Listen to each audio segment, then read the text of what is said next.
Olá, meu nome é Guilherme Takassi, eu sou médico, trabalho já nessa frente de medicina bem focada em saúde e nesse podcast, nosso objetivo é exatamente trazer conceitos bem atuais dos estudos científicos, médicos, mas de uma forma prática para que você consiga se beneficiar ali diretamente com esse conhecimento. Nesse episódio de hoje, nós vamos trazer o conceito ligado a tudo relacionado à dopamina, aos transtornos de déficit de atenção e hiperatividade, como todos esses conceitos aí se conectam.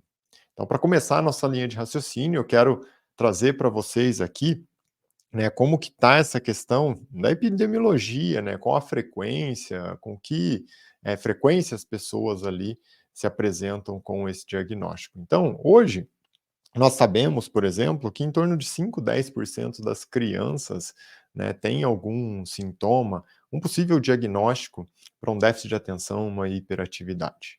E, além desse conceito, eu quero trazer aqui para você que já é algo muito bem estudado, essa relação entre o déficit de atenção e a hiperatividade e o conceito da genética em si. Nós sabemos também que esse fator hereditário ali chega a impactar de 60 a 90% essas crianças. Tanto que, se nós seguimos e identificamos ali os pais, se a criança tem um pai, uma mãe com um diagnóstico de TDAH, ela chega a ter uma chance aumentada de 7 vezes em relação a uma outra criança que não tem pais ali com um diagnóstico de TDAH. Então hoje, é indiscutível tanto a influência genética como até mesmo a alta prevalência em relação ao déficit de atenção e hiperatividade. Por isso, eu quero aprofundar nesse conceito para entender com você aqui os detalhes e, por consequência, trazer a ideia de um conceito prático para você começar a se beneficiar. E é claro, não tem como falar sobre déficit de atenção, hiperatividade, se nós não entendermos, a fundo o conceito da dopamina. Afinal, uma das principais teorias, e você vai entender isso ao longo aqui da nossa conversa, relacionada à fisiopatologia, a como se desenvolve, todo esse processo, está ligado a esse neurotransmissor. Um possível déficit, uma possível relação, uma sensibilidade um pouco diferente, conectada ali com a dopamina. No caso da dopamina, para você entender toda essa jornada da molécula, da formação dessa molécula no sistema nervoso central, você tem que entender que o início do processo acontece a partir de um aminoácido. A tirosina, que é um aminoácido que vem ali através, da alimentação, faz parte das proteínas, então quando você consome ali no seu dia a dia uma proteína, a proteína passa pelo processo de digestão e oferece a tirosina. A tirosina é esse aminoácido base que vai formar, que vai funcionar como matéria-prima para a formação da dopamina. Então, é um ciclo de uma cadeia metabólica em que a tirosina passa inicialmente por uma transformação e se transforma ali em L-dopa, e a partir do momento em que você tem a L-dopa no sistema nervoso central, você converte ela para a dopamina. E nesse momento, eu já vou trazer aqui alguns próximos passos que, na sequência, você vai entender o porquê quando nós falarmos sobre motivação, foco, processo de formação ali da atenção em si. Ou seja, existe ali uma conversão ainda no sistema nervoso central que pode acontecer a partir da dopamina.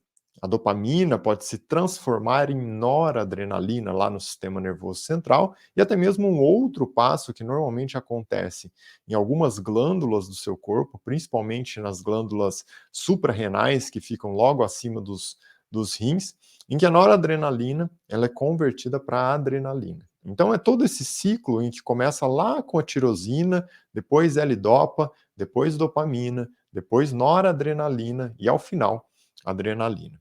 Então esse ciclo aqui chama muito atenção para a gente, porque nesse momento eu quero trazer um conceito para vocês que é o seguinte: a dopamina é uma molécula que está muito conectada, e daqui a pouco você vai entender mais a fundo isso, ao processo de motivação, ao processo de foco, percepção do tempo, e o foco aqui não só esse foco visual, mas o foco visual, auditivo, sensitivo, o foco em todos os formatos. Uma pessoa que apresenta déficit de dopamina, ela tem uma sensibilidade menor ao foco, né? Ela tem uma dificuldade de construir esse processo e chegar até ali esse foco visual, esse foco auditivo, aquele momento em que a pessoa faz uma tarefa e permanece ali estável naquela tarefa, direcionada a atenção para aquela tarefa. Seguindo aqui, né, toda essa conversão molecular, a dopamina pode se transformar em noradrenalina ainda no sistema nervoso central. E essa noradrenalina lá no sistema nervoso central tem também uma relação muito forte com o processo de atenção. Então, quando a pessoa libera numa região específica, lá que é o locus coeruleus, no sistema nervoso central, essa via de produção e conversão da dopamina para noradrenalina, é quando ela tem uma atenção maior. Essa atenção direcionada a um item específico. Por consequência, se ela apresenta um déficit dessa via, então da dopamina ou até mesmo da conversão da noradrenalina, da dopamina para noradrenalina, essa atenção começa a ficar um pouquinho ali mais difícil de acontecer. E ao final, né, essa noradrenalina agora no sistema pode chegar até a glândula lá adrenal ou suprarrenal, que também é um outro nome, para se transformar em adrenalina. A adrenalina é essa que se conecta com a aceleração ali da frequência cardíaca, com o aumento da pressão arterial, ou seja, o que nós chamamos, né, de reação de luta ou fuga. Isso faz parte de uma via do sistema nervoso central que nós chamamos de sistema nervoso autônomo, que funciona como um acelerador no corpo. Imagina que seu corpo, ele tem um acelerador e um freio, né? Essa via do sistema nervoso autônomo simpático que estimula a produção de adrenalina, que aumenta a frequência cardíaca, aumenta a pressão arterial, é o acelerador. Então, durante esse processo, toda essa conexão, você já começou a formar uma ideia do ciclo, né, da atenção, do foco, da percepção do tempo, do foco visual, do foco auditivo, do foco sensitivo, que depende de todos essas moléculas, que são conhecidas como neuromoduladores e neurotransmissores pela ação lá no sistema nervoso central, ou até mesmo com uma ação geral, endócrina no corpo, semelhante ao que eu citei aqui da adrenalina, né, com função sobre aumento da frequência cardíaca, né, o aumento da pressão arterial, ligado à produção da adrenalina na periferia, na glândula adrenal. Então, diante disso, vamos entender o seguinte, assim, ó, essa molécula que é a dopamina, que é a primeira via, vamos colocar assim, a via inicial, né, de produção lá a partir da tirosina, ela tem ações específicas ligadas à motivação, ao foco, à percepção do tempo. Então, para uma pessoa conseguir ter aquela percepção de que, nossa, passou 1 hora, 2 horas de uma atividade em que ela está fazendo, ela precisa ter uma sensibilidade à dopamina. Da mesma forma, para se sentir motivada, que é aquele momento em que você acorda de manhã ali para fazer suas coisas, ou até mesmo você está fazendo uma atividade e se sente motivada para seguir naquela atividade, tudo isso está conectado a uma exposição à dopamina. E é claro, né, uma outra função também muito relevante da dopamina é quando você precisa usar a sua memória de curto prazo, que é o working memory. Funciona mais ou menos assim, ó, imagina que uma pessoa, né, você chega para uma pessoa e pergunta: "Nossa, me fala uma sequência de números aí que é o seu telefone". A pessoa fala lá a sequência de números e depois de 1 ou 2 minutos você precisa relembrar essa sequência de números. Quando você tem uma boa exposição à dopamina, você consegue relembrar isso com uma facilidade maior. Quando você tem uma baixa exposição ali a dopamina está mais baixa no seu sistema nervoso central, ou até mesmo você tem uma sensibilidade menor, não tem muito uma ação adequada dessa dopamina, a pessoa não consegue relembrar aquele número ou até mesmo ela nem se lembra que a pessoa falou o número para ela. Então todo esse processo está ligado a essa memória ali de curto prazo, essa memória do contato que aconteceu em talvez alguns segundos ou, no máximo, alguns minutos. Isso tudo está ligado totalmente ao processo de foco, manutenção do foco, percepção do tempo, que é desencadeado, inicialmente pela dopamina e, na sequência, a manutenção dessa atenção também tem uma ação da noradrenalina, que é o próximo passo, vamos colocar assim, que é a conversão da dopamina pra para noradrenalina. E junto disso, vamos seguir aqui nossa linha de raciocínio, porque agora tem um conceito que é muito importante para nós, que eu vou falar, que é sobre os 2 formatos, né, de atenção que acontecem aí no seu sistema nervoso central, e você vai começar a ter uma clareza sobre os processos de foco, motivação, com um conceito bem profundo. Então, vamos entender isso agora, porque são 2 vias muito importantes, então presta atenção aqui, porque você vai precisar fixar esse conceito, né, já que ao longo da nossa conversa eu vou voltar nele várias vezes quando nós formos discutir ali itens mais profundos. Então, existe aqui, né, um modo de funcionamento do seu sistema nervoso central que conecta com, que tem uma relação com a dopamina, que funciona como se fosse uma balança, em que os dois se equilibram, que é o Default Mode Network e o Task Positive Network. Que acontece aqui, ó? O Default Mode Network, ele é responsável ali por aquele momento em que a pessoa fica divagando, que a pessoa não tem um pensamento específico, um foco, uma motivação, uma clareza, é quando ela divaga, ela fica parada. O pensamento fica pulando de um lugar para o outro, ele não fica em um item só. E existe também um outro modo, que é o Task Positive Network. Esse modo de funcionamento do sistema nervoso central, e eu vou falar daqui a pouco qual região específica, ele funciona quando a pessoa está exatamente focada numa atividade específica, em que ela só consegue ter aquela percepção, consegue enxergar aqueles objetivos, ter um planejamento, tomar decisões específicas relacionadas àquele item que ela está direcionada. Então isso tudo fica transitando e funciona num ciclo de equilíbrio. Existem alguns momentos em que a pessoa tem que devagar mesmo, não ter um pensamento específico, e existem momentos em que a pessoa tem que ter um pensamento muito específico para exatamente, né, conseguir ter poder de decisão, boas escolhas e tudo mais. Esse olhar do que divaga, não tem um pensamento específico, é o Default Mode Network. O Task Mode Network é quando a pessoa está focada. Então, isso tudo tem uma relação exatamente com uma região do sistema nervoso central, que é o Ventral Tegmental Area, que é exatamente o local em que derivam os neurônios que vão produzir, sabe quem? A dopamina. Então, esses 2 modos de ação, que é o Default Mode Network e o Task Positive Network, eles recebem neurônios que vêm do ventral tegmental area, do VTA, que exatamente influenciam ali a liberação da dopamina. E como que isso, né, atua? Esses neurônios vão nesse modelo, eles se direcionam para exatamente o córtex pré-frontal, que é exatamente a região do sistema nervoso central que está mais aqui na parte frontal mesmo.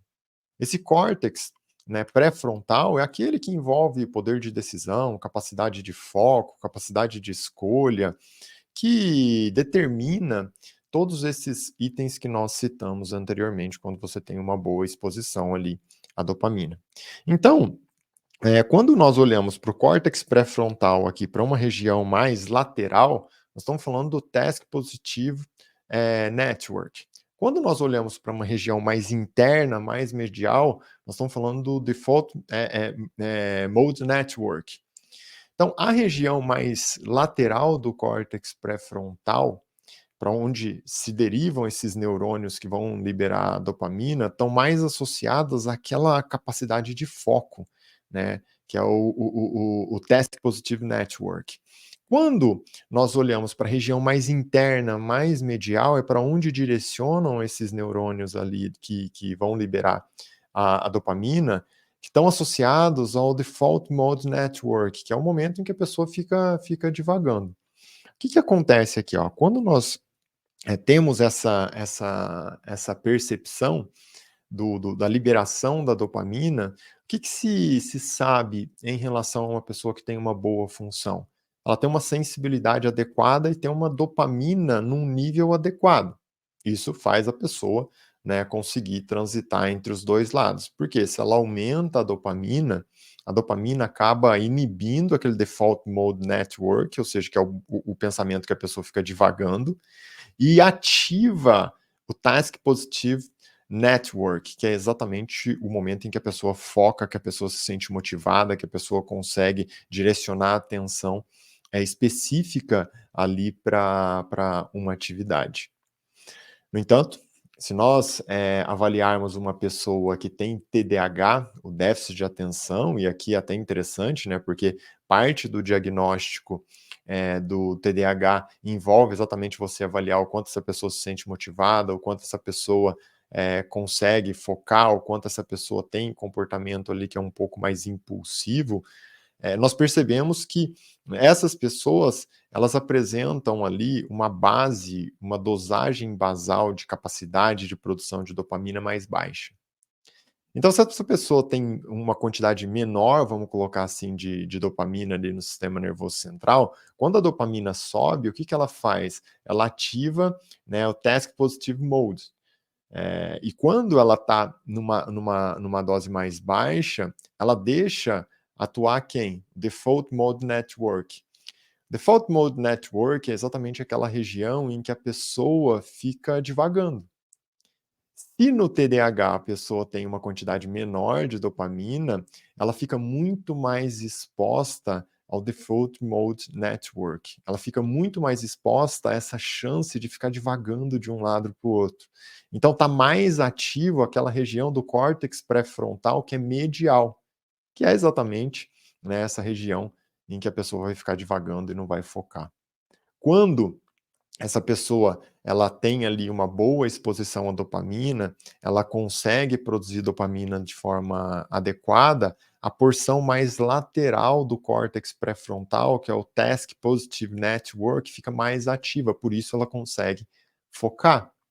E diante disso, se eu sei que essa pessoa tem uma exposição maior à dopamina, ela consegue converter mais lá no sistema nervoso central mesmo, essa dopamina para noradrenalina. Lembra da sequência? Que era tirosina, convertia para L-dopa, a L-dopa convertia para dopamina, e a dopamina convertia para noradrenalina lá no sistema nervoso central. Essa noradrenalina que aumenta no sistema nervoso central é o que estimula exatamente a capacidade de atenção e poder de decisão dessa pessoa. Se ela tem um poder de decisão exatamente por conta da ação dessa noradrenalina mais dopamina na região lá do córtex pré-frontal, ela fica menos impulsiva, ela pensa antes de agir. Então, essa é uma característica muito marcante também, porque no caso do TDAH, se essa pessoa tem uma exposição menor à dopamina, consequentemente ela tem uma exposição menor à noradrenalina, já que a noradrenalina vem da dopamina.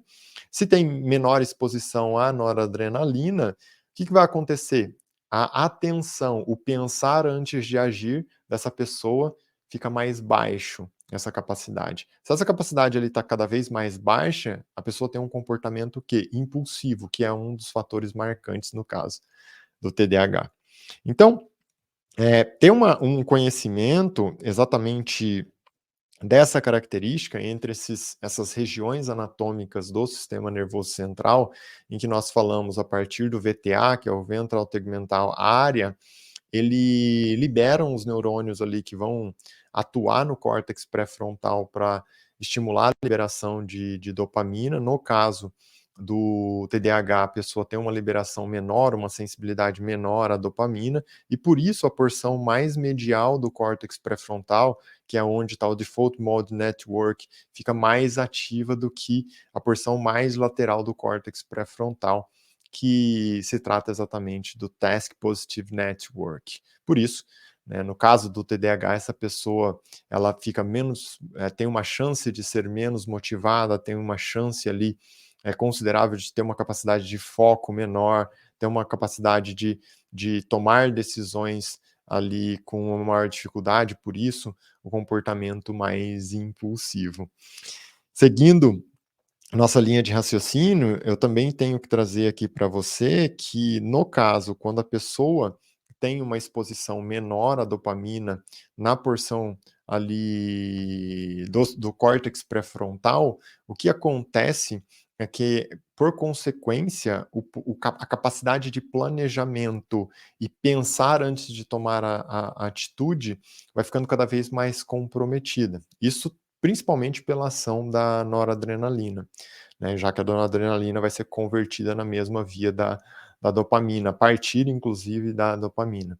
Por isso, as pessoas com déficit de atenção e hiperatividade, o TDAH em si, vão ter uma capacidade de planejamento, né, muito, muito menor por conta do comprometimento, principalmente da quantidade de dopamina que ela apresenta ali no córtex pré-frontal e pela ação desse modo de ação específico ali do Task Positive Network, certo?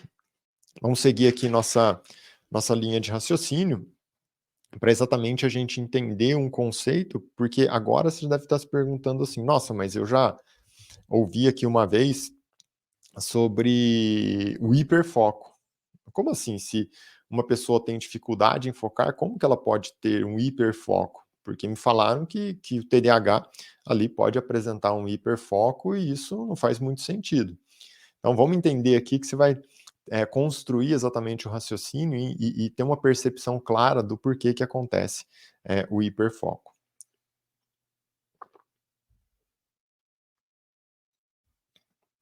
Então olha só aqui, ó, presta atenção nesse conceito, porque ele é bem, bem importante assim para gente.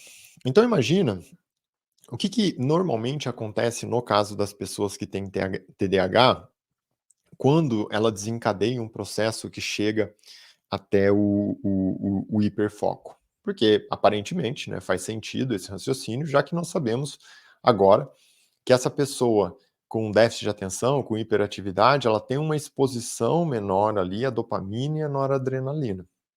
Mas como que, num determinado momento, essa pessoa pode ter um foco, hiperfoco? Ou seja, basicamente, o que acontece é que na maior parte do tempo, essa pessoa está com uma exposição à dopamina e à noradrenalina muito baixa. No entanto, algumas atividades, normalmente são atividades que oferecem grande recompensa ou muito estimulantes, pode fazer com que essa pessoa libere e aumente muito ali no sistema nervoso central a quantidade de dopamina e noradrenalina. Nesse momento, é como se fosse assim, ó, essa pessoa que está sempre ali com a dopamina baixa, que está sem se sentir motivada, que não consegue focar, que não consegue ter um bom nível de atenção, de repente, por uma atividade que ela gosta muito, ou por uma possível recompensa muito grande, essa pessoa libera um monte ali de dopamina, estimula muito essa região, e quando ela fica exposta a essa alta liberação de dopamina, o que vai acontecer? Você vai atuar muito no córtex pré-frontal dessa pessoa e vai ativar exatamente aquela região, aquele modelo de ação ali do Task Positive Network.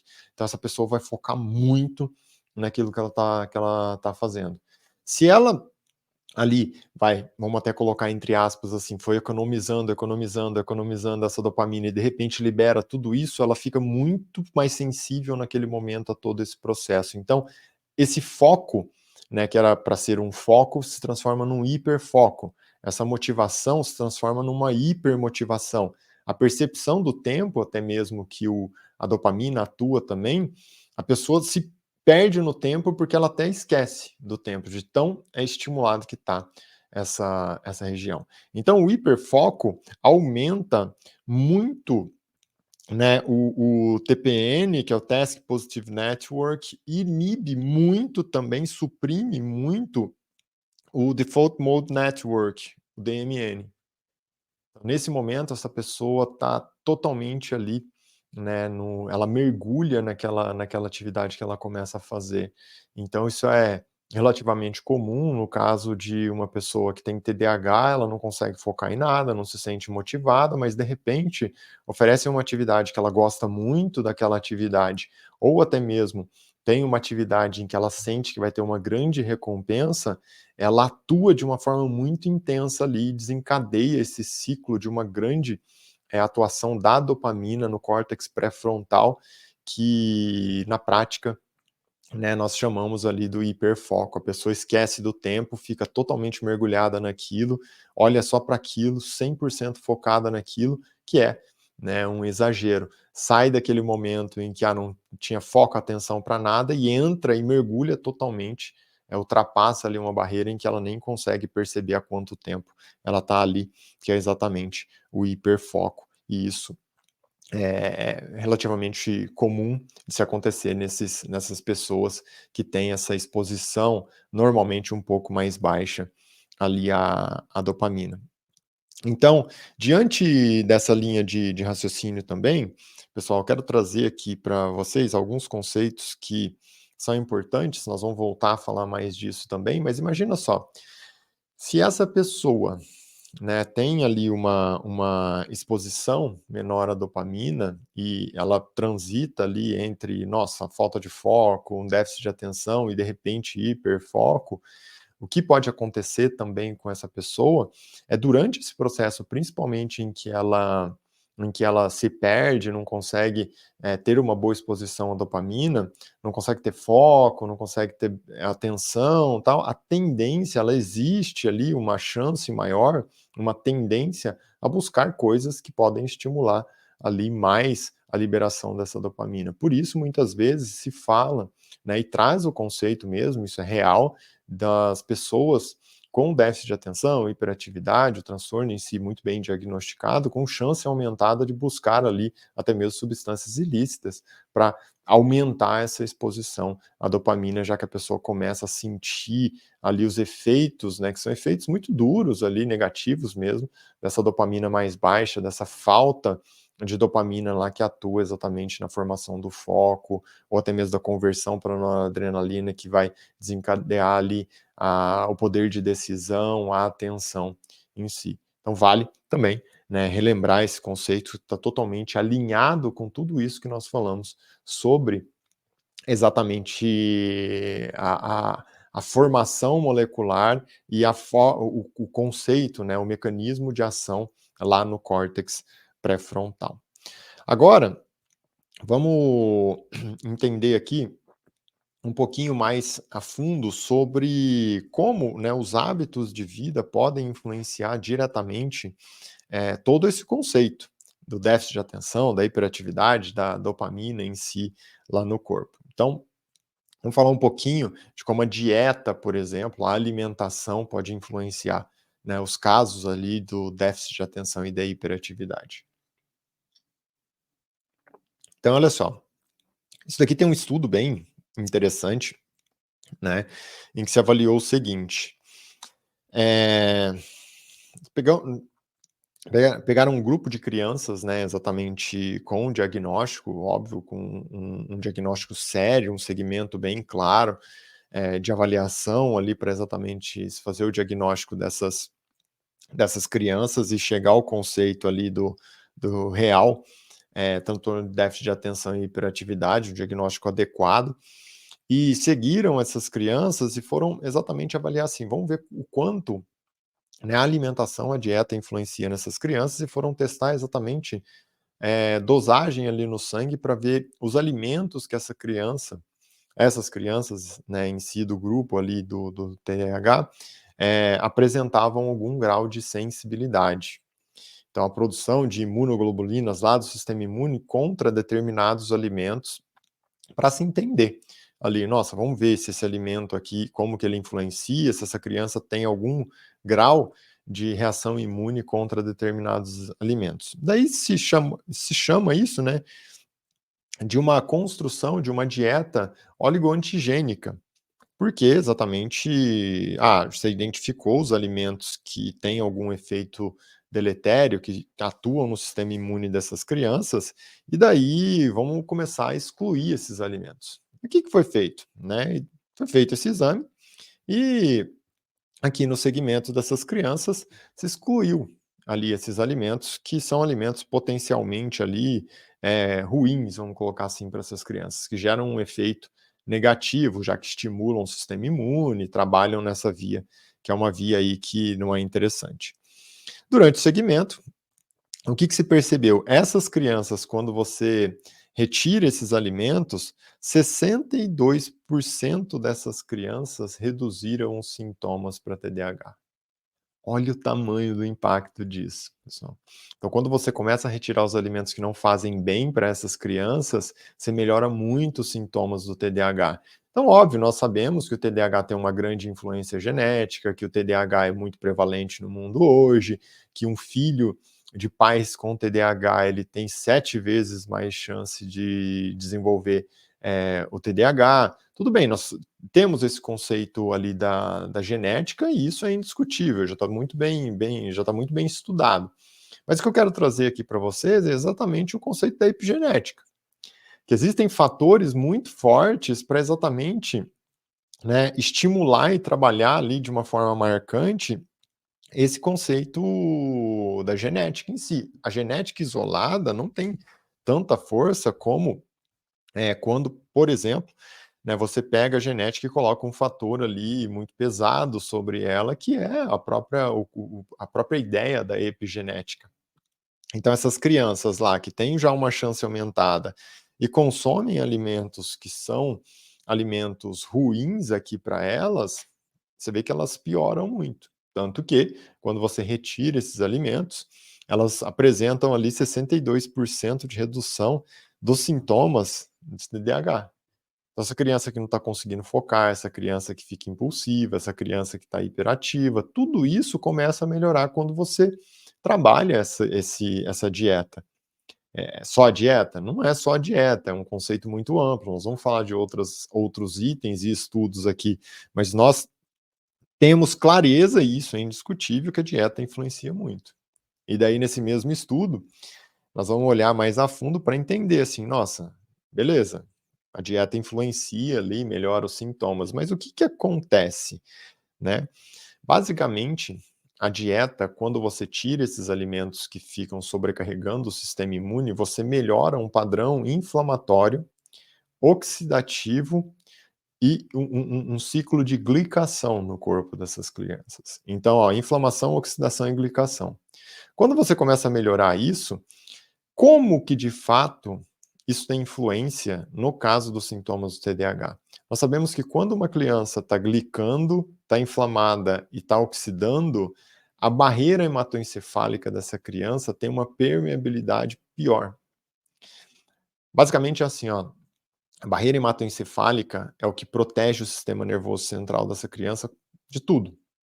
Quando você está inflamado, oxidado e glicando, essa barreira não oferece a mesma proteção. Se essa criança geneticamente já tem uma fragilidade e uma tendência, né, para um déficit de atenção, uma hiperatividade, nesse momento o alimento ali pode ser o alimento que gera esse processo, pode ser algo que vai ser a gotinha d'água que estava faltando para piorar ali os sintomas no dia a dia. E nós sabemos, por exemplo, que assim, ó, se a inflamação, oxidação e glicação, não poderia deixar de falar aqui para vocês sobre alimentos industrializados, açúcar refinado, os refinados em geral, né? Então, açúcar e principalmente farinha de trigo, e leite, né? Que também oferece ali, nós sabemos, para muitas pessoas, um padrão inflamatório. Todos esses alimentos aqui, Quando a criança consome, não estou falando que são todas as crianças que vão desencadear inflamação, oxidação e glicação secundária a esses alimentos, mas é muito comum as pessoas apresentarem pelo menos algum grau de sensibilidade. E no caso, se a pessoa tem um grau de sensibilidade a esses alimentos e ela consome e ela já apresenta uma genética favorável para TDAH, você vai aumentar muito a chance desse processo acontecer. Se você tem uma exposição a farinhas brancas, a açúcar, esses alimentos oferecem uma grande quantidade ali de glicose para a corrente sanguínea. E essa grande quantidade de glicose, o corpo vai corrigir como? Produzindo insulina lá no pâncreas. Lembrando que, na maioria das vezes aqui, nós estamos falando até de crianças, então a criança tem uma alta capacidade de correção disso. Só que essa alta exposição, primeiro, à glicose, desencadeia o quê? Glicação. Se você tem excesso de glicose no corpo, a glicose, molécula em si, só, ela pode grudar em algumas outras moléculas do corpo e desencadear o processo que nós chamamos de glicação. Então, ela pode grudar lá numa proteína e glicar essa proteína. Essa proteína passa, deixa de ter a função que ela teria. Se é uma enzima, deixa de ter a função da enzima. Se é uma hemoglobina, atrapalha o transporte de oxigênio. Então, por isso a glicação acaba tendo uma influência tão grande no processo aqui de descompensação dos sintomas das crianças com o diagnóstico do TDAH. Além disso, essa insulina que o pâncreas produz para corrigir esse excesso de glicose, essa alta exposição à insulina, né, no longo prazo, cronicamente, de maneira sustentada, é algo que está ligado ali ao processo inflamatório crônico. Então, nesse momento, essa criança vai começar a ter um aumento da proteína C reativa, essa criança vai começar a ter um aumento das interleucinas inflamatórias, do TNF-alfa, todo esse conjunto de fatores inflamatórios também aumenta a chance dela apresentar ali os sintomas ou até mesmo piorar os sintomas. É claro, reforço que é um conceito que envolve a genética. Por quê? Se é uma criança que não tem um padrão genético para desencadear o processo do déficit de atenção e hiperatividade, provavelmente ela não vai desencadear, ela vai ter outros efeitos negativos por consequência da glicação, inflamação, da oxidação. Porém, né, se essa criança tem esse padrão genético, como eu disse, lá tem pais já com diagnóstico de TDAH, a chance dela apresentar sintomas vai ser muito alta. E por isso nós entendemos aqui nesse estudo mesmo, ó, da dieta, mostrou ali quando você começa a retirar esses alimentos que você identificou que não são alimentos bons, né, para essa pessoa, 62% das crianças diminuem os sintomas do déficit de atenção, da hiperatividade. Então, não dá simplesmente para a gente deixar de olhar de uma maneira bem profunda para o conceito, né, para esse braço, para esse pilar da alimentação e até mesmo traçar uma estratégia de dieta para essas crianças, porque ali nós podemos ter um impacto muito, muito positivo mesmo em relação a essa história aqui da melhora dos sintomas. Certo? Seguindo então nossa linha de raciocínio, eu quero trazer aqui para vocês também um outro conceito que é muito importante, que às vezes as pessoas assim têm dificuldade, né? Porque nós estamos falando de hábitos de vida e isso é essencial. Nós falamos aqui sobre a questão da alimentação. Eu quero também trazer para vocês o conceito aqui, ó, da atividade física. Por quê? Olha o quanto isso é marcante, pessoal. Quando essa pessoa ela tem uma exposição à atividade física de rotina, nós sabemos que o exercício, então, antes de mais nada, eu quero deixar bem claro, né, não importa o quanto o que importa de fato no início é o fazer em si, é a ação. Eu estimulo muito isso, todo mundo que me acompanha e sabe desse conceito, não é sobre o quanto você vai fazer, é sobre fazer, o quanto você vai construindo ao longo da jornada em si. Então, o fazer atividade física é o conceito inicial. Depois disso, você vai aumentando a frequência, a intensidade. Por que que isso é tão importante? O que que nós sabemos sobre atividade física? O conceito do exercício não importa se você vai fazer musculação, se você vai fazer uma caminhada, se você vai fazer corrida, se você vai fazer yoga, pilar, o que for. O conceito do exercício está totalmente ligado Agora, do ponto de vista, não vou nem falar do ponto de vista metabólico, mas do ponto de vista mais aqui de sistema nervoso central, ele está diretamente ligado a equilíbrio de neurotransmissores. E no caso, né, do déficit de atenção e da hiperatividade, ele ajuda no equilíbrio e na sensibilidade à noradrenalina e à dopamina. Para relembrar você, né, quando essas pessoas têm um diagnóstico de TDAH, normalmente você vai olhar lá para o quanto ela tem de exposição. A principal teoria, que é a base do problema em si, está o quê? Numa baixa exposição, numa baixa sensibilidade à dopamina. E por consequência, na noradrenalina, já que nós sabemos desse conceito, você já observou isso, que a noradrenalina ali no sistema nervoso central, ela vai derivar a partir da dopamina. Quando a pessoa faz exercício, ela estimula a produção, o aumento dessa taxa basal de dopamina. E diante disso, né, o que nós temos que saber, assim, de maneira bem clara? Não tem jeito. Um conceito muito importante, se a pessoa tem qualquer queixa relacionada, nossa, meu foco não está tão bom, minha capacidade de manter a atenção, de sustentar a atenção, minha memória de curto prazo, tudo isso está tão ruim. Ah, faz atividade física? Não, então tem que começar a fazer atividade física. Nossa, tem diagnóstico de TDAH? Tenho, já passei pelo diagnóstico, passei com um profissional, ele avaliou exatamente, fez o acompanhamento, chegou à conclusão que tem um diagnóstico de TDAH. Faz atividade física? Não, então precisa começar a fazer atividade física. Da mesma forma, precisa começar a olhar para alimentação. Por quê? Mais uma vez, a atividade física vai aumentar essa taxa basal, né, que a pessoa tem, essa capacidade inicial de produção da dopamina.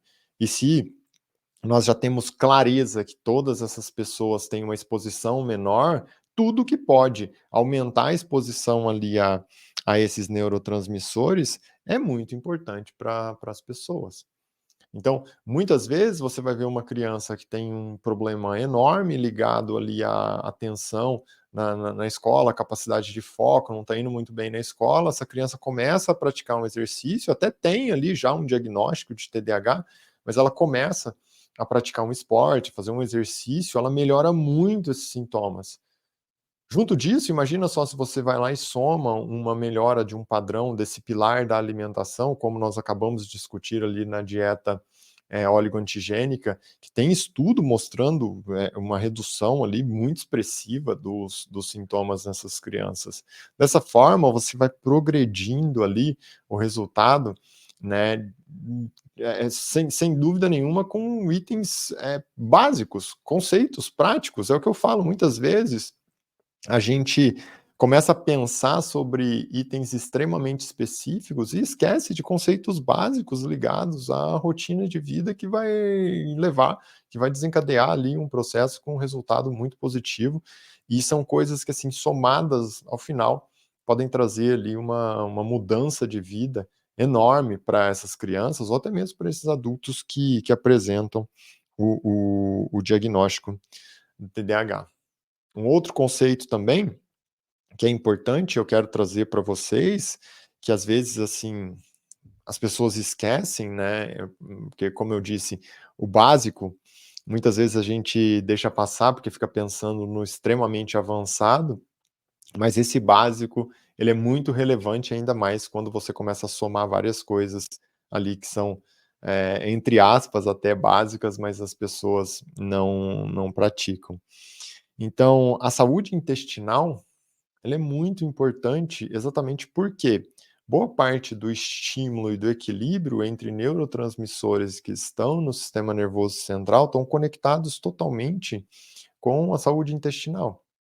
E a via nervosa de conexão aqui, o principal via, né, de conexão é o nervo vago, que é o 10º par craniano, que nós chamamos. Então, é uma conexão intestino-cérebro.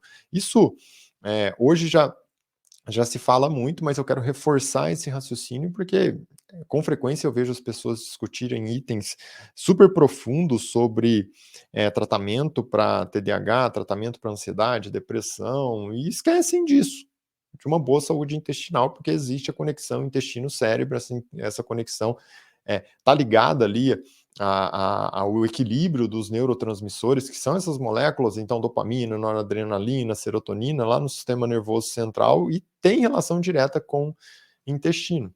E aqui eu volto para o conceito ali o pilar em si da alimentação. Por quê?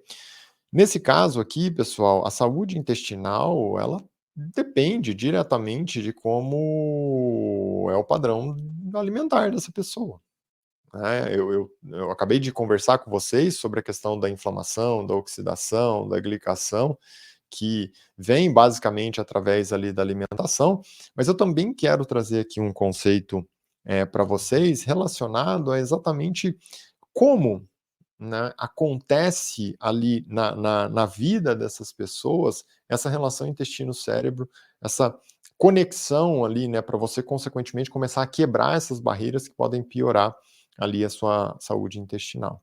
Então, imagina só que o seu tubo gastrointestinal tem todo um processo que está associado ao processo de digestão e absorção dos nutrientes dos alimentos que a pessoa vai consumir.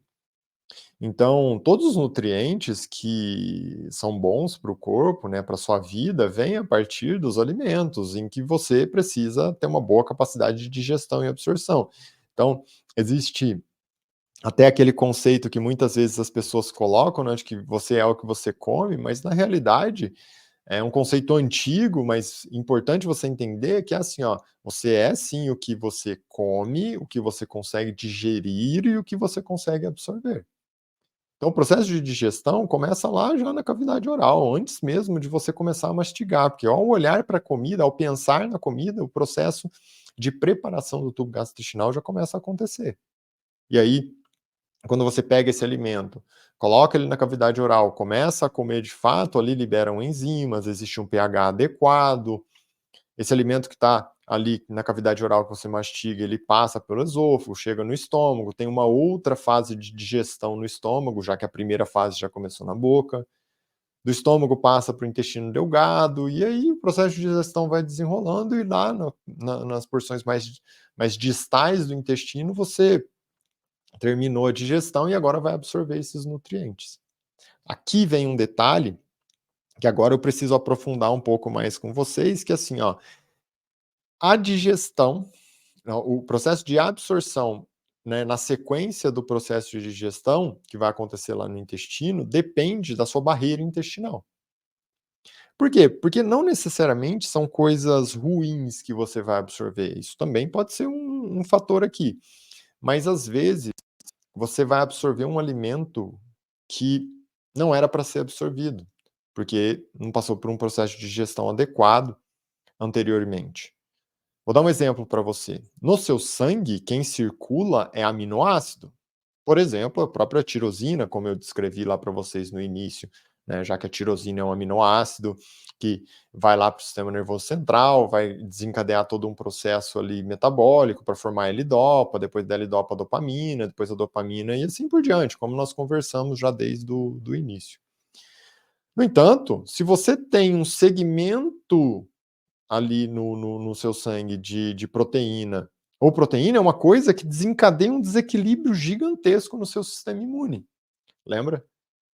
Aquele estudo da dieta que eu citei para vocês, que tem uma redução marcante ali dos sintomas das crianças com TDAH, o que se pesquisou lá no estudo? Né, se pesquisou exatamente uma reação imunológica contra o alimento. Então o sistema imune está atacando, ele entendeu que aquele alimento não está fazendo bem.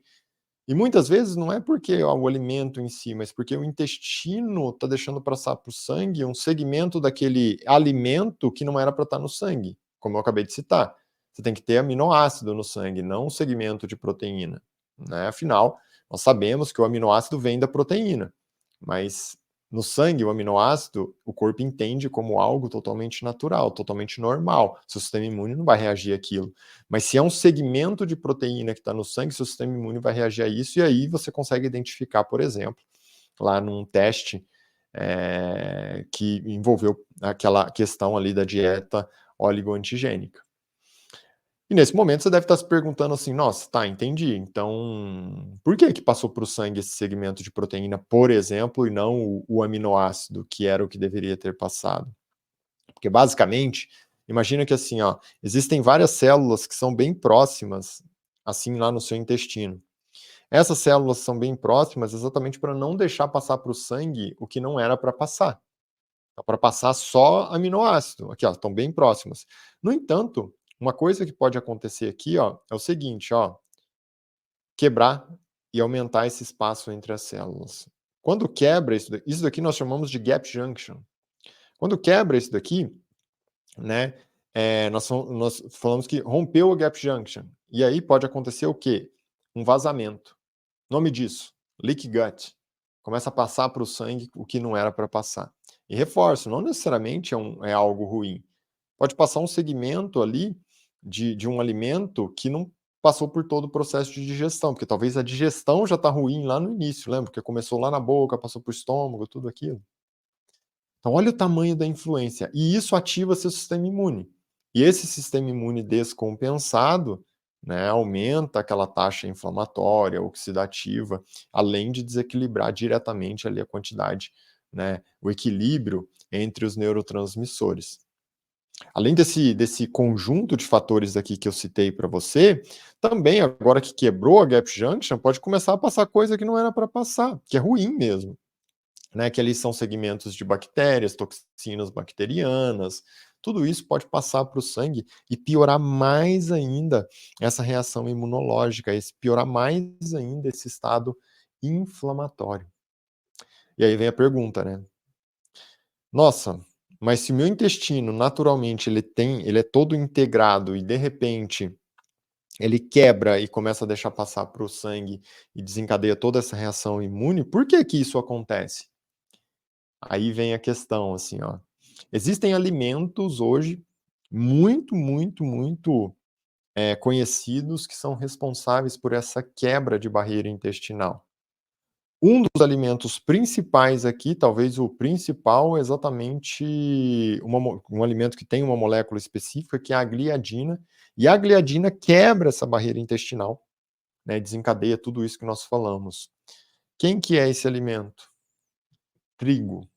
Então, o complexo do glúten que apresenta ali a gliadina tem uma conexão muito próxima com essa quebra de barreira intestinal, aumento do vazamento do leaky gut e um desequilíbrio enorme ali do sistema imune, com essa reação imunológica que termina com um estado inflamatório oxidativo muito marcante e, por consequência, nós sabemos ali que acaba mexendo na barreira hematoencefálica, a proteção do sistema nervoso central fica menor, esse estado inflamatório oxidativo chega no sistema nervoso central e essa pessoa, essa criança, né, aumenta ali, fica muito mais exposta aos sintomas do TDAH, já que muitas vezes é ali o ponto de fragilidade dela, é ali que a genética dela pega.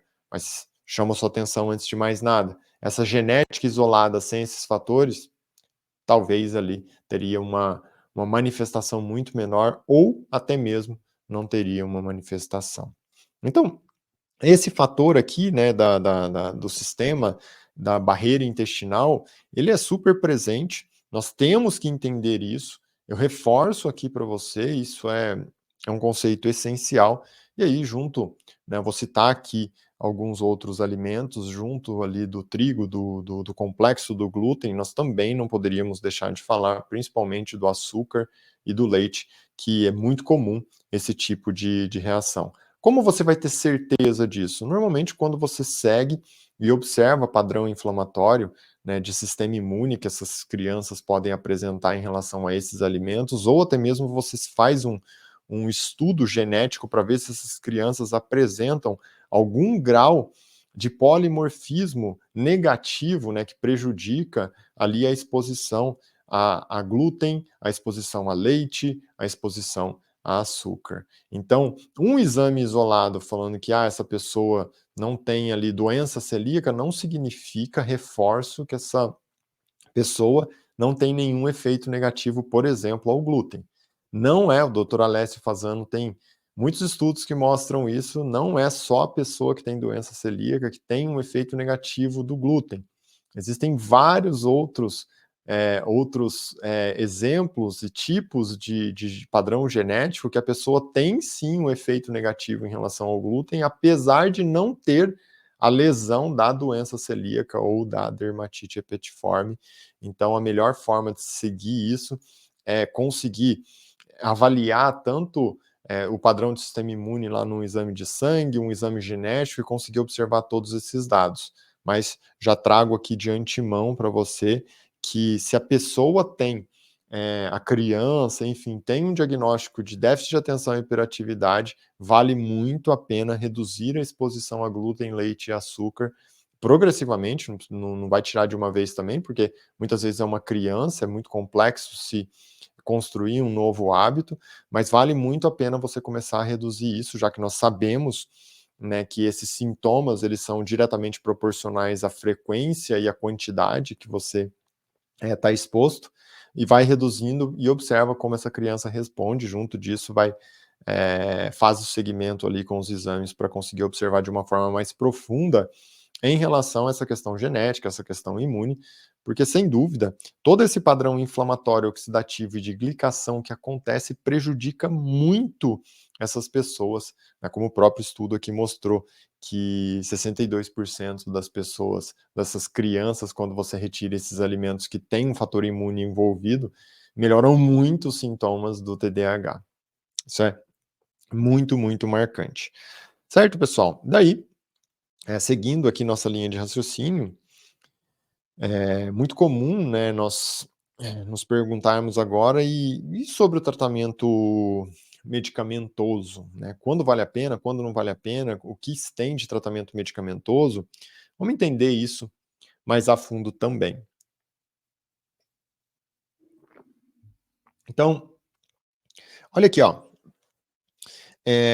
A primeira pergunta, né, que é comum, você já deve estar aí com você, é assim: nossa, eh, sobre o tratamento medicamentoso, muitas vezes, ah, é uma criança que tem o diagnóstico lá do TDAH, por exemplo. Se essa criança tem o diagnóstico do TDAH, vale a pena começar um tratamento medicamentoso precoce, né, ou não, para essa criança? Primeiro item, assim, ó, que eu quero trazer. Não, o déficit de atenção e hiperatividade tem uma questão basal, como nós conversamos ali, que envolve a genética, aquela questão da dopamina, noradrenalina, mas você já entendeu que é algo multifatorial. Tem múltiplos fatores que influenciam nessa questão genética, que é o item ali da epigenética. Então, a alimentação influencia, padrão de atividade física, qual a rotina, tudo isso influencia. Padrão genético e tal. Se é uma questão multifatorial, um problema multifatorial, não vai ser um item, um fator exclusivo, independente de qual for, que vai resolver. Concorda? Se é multifatorial, o que eu preciso fazer?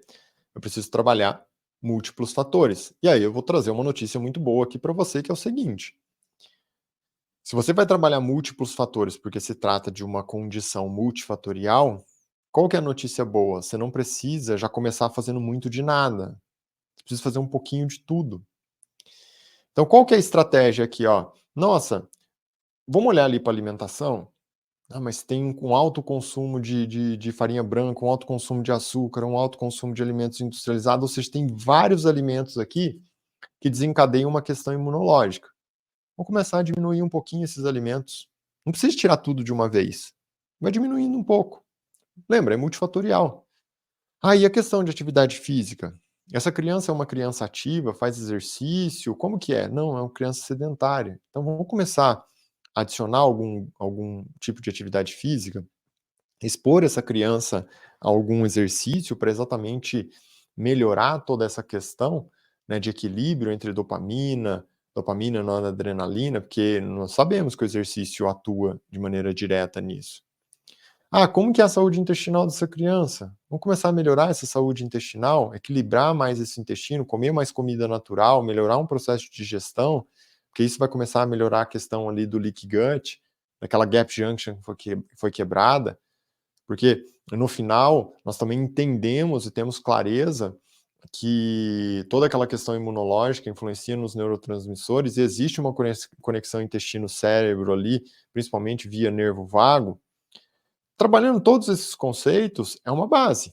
E junto disso, vem uma outra possibilidade que é o tratamento medicamentoso. Então, assim, ó, é só o tratamento medicamentoso? Não, entendeu? Porque é uma questão multifatorial, pessoal. Então você tem que trabalhar múltiplos fatores e reforço, a notícia boa, você não precisa começar fazendo um monte de coisa. Você precisa fazer um pouquinho de várias coisas. E aí durante essa progressão você começa a exatamente ter um resultado melhor, né, adiciona mais conhecimento, executa mais conceitos, é isso que é importante. E agora vem a questão, né, até mesmo sobre o tratamento medicamentoso. É óbvio que isso você não vai conseguir ter um estudo que consegue avaliar tudo isso, são muitas variáveis diferentes. Você não vai conseguir ter um estudo profundo que olha para todos esses fatores juntos, é impossível ter isso. Mas o que nós sabemos isoladamente, você viu que tem vários fatores ali que mostram efeitos positivos e não tem o que discutir em relação a isso. Agora, olha só, vamos olhar de fator isolado. O tratamento medicamentoso precoce para essa criança, reforço, essa criança, se você identificou todos esses outros itens, comece a tomar essas condutas, né, em relação a hábitos de vida como um todo, exercício, alimentação, tal. Mas o tratamento medicamentoso precoce para uma criança que tem diagnóstico real de fato, ou seja, um profissional seguiu, conversou, né, olhou ali as diretrizes, tal, não, tem diagnóstico mesmo de TDAH. Para essa criança, o tratamento medicamentoso precoce tem efeito positivo? Tem. Né? Então, você viu que eu tento construir toda uma base aqui com vocês sobre conceitos que são muito importantes antes do medicamento, mas nós sabemos que, diante de tudo isso que nós discutimos, o tratamento medicamentoso precoce tem efeitos positivos no longo prazo. E, basicamente, esses efeitos positivos no longo prazo, eles têm duas bases importantes. Uma base é porque você vai tratar essa criança num momento, principalmente uma criança que tem menos de 12, 13 anos de idade, ela tem uma alta capacidade de neuroplasticidade. O que é neuroplasticidade? Formar conexões entre os neurônios que estão associados ao processo de aprendizado. Então é assim, ó, se essa criança está toda descompensada em relação a esses itens, da exposição à dopamina, noradrenalina, os hábitos de vida, tudo, o que vai acontecer, né, em relação à neuroplasticidade? As conexões vão ser conexões muito fragilizadas, pouco efetivas. E isso pode repercutir no longo prazo na vida dessa criança. É óbvio que o conceito da neuroplasticidade, a formação ali das conexões, que nós chamamos de sinapses no sistema nervoso central, relacionadas ao processo de aprendizado, vai acontecer a vida toda. Mas na infância, principalmente abaixo dos 12 anos, 13 anos, é muito mais forte isso. Então, se nós aproveitarmos esse momento para exatamente tratar essa criança, aumentar a dopamina, aumentar a adrenalina, né, atuar no córtex pré-frontal dessa criança, você pegar o ventral tegmental área, que influencia diretamente ali naqueles padrões de comunicação no córtex pré-frontal, lembra? Que é o Task Positive Mode, que é o Default Mode Network. Isso tudo vai trazer um equilíbrio e uma neuroplasticidade, uma conexão, uma formação desse processo ali do aprendizado mais efetivo. Por isso, esse é um dos itens. Por isso que o tratamento precoce, medicamentoso inclusive, tem um efeito positivo no longo prazo. Esse é um item, né, uma das explicações. Uma outra explicação é que, assim, pessoal, essa criança que está recebendo aqui todo esse suporte, o que vai acontecer? Você vai diminuir a chance dessa criança, porque lembra, ela tem uma exposição menor à dopamina. Então ela tem uma chance maior a buscar coisas que ofereçam mais dopamina para ela. Então você diminui a chance dessa criança que já tem um comportamento que é um pouco mais impulsivo, né, de buscar itens e substâncias e ações que estimulam o pico de dopamina. Então, nesse caso, substâncias como nicotina, né, nós sabemos aqui que a nicotina aumenta 2 vezes a dopamina, cocaína, que também aumenta muito, ou até mesmo atitudes, busca por pornografia, itens nesse sentido que aumentam a dopamina. Então, essas pessoas que têm a dopamina um pouco mais baixa, ela tem uma tendência a buscar mais isso, para a sensação de desespero. Tá tão desconfortável sob um olhar de: "Nossa, não consigo focar, não consigo fazer as coisas, não consigo ter um bom padrão de atenção, sou uma pessoa impulsiva", pelo déficit de dopamina, que instintivamente ela vai começar a procurar coisas para aumentar essa dopamina. Então se diminui a chance disso se você começar um tratamento precoce. E reforço, sim, o tratamento medicamentoso tem esse impacto direto, mas é uma condição multifatorial. Se é uma condição multifatorial, o tratamento medicamentoso é um dos fatores dentre tantos outros. Então isso tem que se você levar esse conceito, eu já vou ficar extremamente feliz hoje, porque sem dúvida nenhuma você vai, desencadear ali uma influência positiva direta sobre você e sobre as pessoas que você ama, enfim, que são importantes para você e você sabe que vão se beneficiar com esse tipo de conhecimento, né. Então esses são os 2 principais fatores ali que são importantes para nós relacionados ao tratamento medicamentoso e reforço, sim, tem efeito positivo um tratamento medicamentoso precoce por conta desses 2 itens, que é o conceito da neuroplasticidade, essa pessoa vai formar ali no momento em que a neuroplasticidade dela é mais alta, conexões melhores, e depois ela vai diminuir a chance de exposição a condutas que são condutas, ruins, de busca por substâncias que aumentam substâncias que são negativas que aumentam ali a dopamina, ou atitudes, né, e condutas, comportamentos que aumentam a dopamina também, que é típico, principalmente, né, se a dopamina está muito baixa, a pessoa tem uma tendência ali, lembra, a ter um comportamento mais impulsivo e tudo mais, certo? Aí vamos entender agora sobre nosso tratamento medicamentoso. O que existe de tratamento medicamentoso, a condição, como é realizado esse tratamento medicamentoso. Vamos entender um pouco mais sobre isso também. Imagina que assim, ó, eh, existem 2 classes muito estudadas de tratamento medicamentoso, no caso do TDAH. Então, vamos lá, relembrar vocês, ó. O déficit de atenção e hiperatividade envolve uma condição lá no sistema nervoso central, que do VTA direcionando o neurônio ali para o córtex pré-frontal, tanto na porção mais lateral quanto na porção mais medial, essa pessoa tem um problema, um mecanismo da ação da dopamina. E normalmente é como se ela tivesse uma dopamina basal mais baixa.